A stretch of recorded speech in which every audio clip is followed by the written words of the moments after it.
She was the best thing that ever happened to me. She was my best friend, my confidant, my most loved, most trusted. Above all, she was my mother. I was raised by a single mother who apparently had me when she was 16. Pretty young, huh? I know. But she was lucky.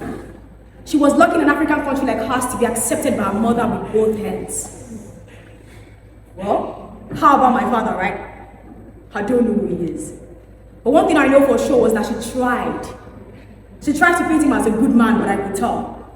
It was just a facade. She just doesn't want me to hate him. You see, I was one very happy girl. I was one very happy girl who loved to be very much around her mother, and on some occasions, a grandmother. Until one very day. November 23rd, 2017.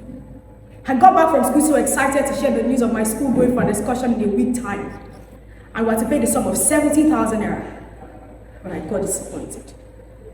I got disappointed at the response of my mother, and it's leading to a first ever argument. My mom said, KG, 70,000 naira. Where would I say it? And even if I do, I'd better spend that money on feeding. Mom, please. Even if it's just this one time, my friends will be going to. Your friends will be going to, and so? KG, things are tough. And you know I'm the only one bearing these responsibilities. Mom, and I'm not the one that said I shouldn't have a father to help ease this burden. KG, what do you mean? Those three words were the last words I heard from my mother before she slept. In fear and tears, I immediately raised an alarm, unfortunately. But unfortunately, by the time I got to the hospital, my mother had passed. You see, this pain was excruciating. It was unbearable. But what even followed was more crippling. Family members and neighbors said to themselves, if only she hadn't argued with her mother that day, that poor woman might still be alive. And those very words hit into my heart and filled it with guilt and self-blame. You see, you have no idea how many years I carried the weight of that burden. Because I was made to believe that I caused the death of my mother at the age of 12. I struggled with sleep. I struggled with schoolwork. I mean, top student became bottom 3. I struggled with making friends. I struggled with life, believing and fearing I would never find peace. I mean, which 12-year-old finds peace after learning she caused the death of her mother? I mean, it even got worse when I started struggling with insomnia, sleep disorder. I was placed on drugs at a very tender age, but it wasn't working. Because each day passes and the thought that constantly pops up in my head is, my mother might have still been alive if I hadn't argued with her that day.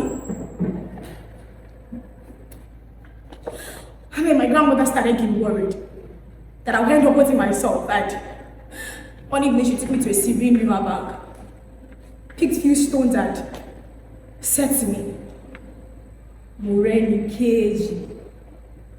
Now imagine these stones represent a painful memory or guilt.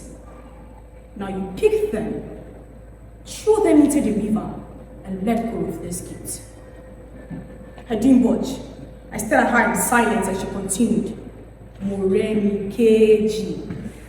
You ever wonder why she named you that? I shook my head. Because she sees a partner in you. KG, your mother loves you. And take it from me, if she were here today, she'd be sad by your feeling this way. KG, your mother wasn't just your mother, she was my daughter too. So why not just let us remember her in love rather than in pain? Oh, mommy, my child, stuck with the small stones, and she left. See, I stood there for a while thinking about what my grandmother said. I mean, my mother wasn't just my mother, but she was my grandmother's daughter too. So I picked the small stone and said, I forgive myself for letting mommy get mad that day. And I threw it into the river. I took a slightly bigger stone and said, I forgive myself for arguing with mom that day, and I threw it into the river. And I picked a bigger stone and screamed on top of my voice, saying, I forgive myself and I let go of this guilt. And I threw it into the river. And immediately I fell flat on the place with tears streaming down my face. I whispered, I've let go. I got home that night thinking if the actions that my grandmother asked me to perform would transform my life, but trust me, that singular action that my grandmother asked me to do didn't just transform my life immediately. No, but gradually. Gradually, I started focusing on my health and it improved. I started mingling with friends. I started focusing more on schoolwork, and I left bottom 3 and proceeded to top 10. Not so great, but definitely a good start. And I started smiling more whenever I remember my late mom. And at any point my mind goes back to that incident, I shut the guilt in my head and my mind up saying, I've let go. You see, to me, my grandmother was my therapist. She made the process easy. But yours might not. The therapist might be your mother, your father, your siblings, your loved ones. And even in some cases, the therapist might be a therapist. So please, do not hesitate to reach out when you need one. Yes, passing, I'm going to become a strong, compassionate woman. I've learned to realize that my mother's passing wasn't my fault. Instead, God knows best. I started embracing happy moments and finding joy in life's simple moments. Did life happen again? Sure did. But one thing I've learned from my grandmother is that letting go is healthy. You see, letting go allows you to grow. It allows you to move forward. It gives you peace and saves you from self-guilt. If life throws you lemon, make lemonade. So if life seems tough, thrive and let go of the fear of not overcoming. So ladies and gentlemen, now imagine you are at the receiving riverside and 3 stones at your left palm. Now pick the first and say after me. Today I let go of the pain that weighs me down. Today I let go of the pain that weighs me down. Now throw it into the river.